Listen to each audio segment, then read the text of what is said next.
Partai Hanura resmi mendukung Ganjar Pranowo sebagai bakal calon presiden. Hal ini disampaikan Ketua Umum Partai Usman Sabtaodang Oso siang tadi, sehari setelah Megawati mengumumkan nama Ganjar Pranowo sebagai bakal calon presiden.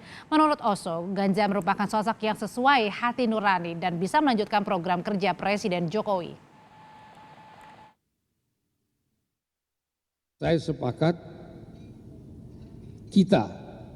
saya, partai saya, Partai Hanura, Republik Indonesia dengan seluruh perangkatnya, dengan Zoom tadi malam pada jam 5 sore,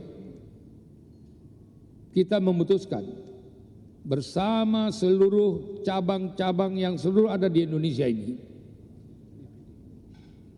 DPD seluruh Indonesia menyatakan sepakat untuk mendukung Ganjar Pranowo.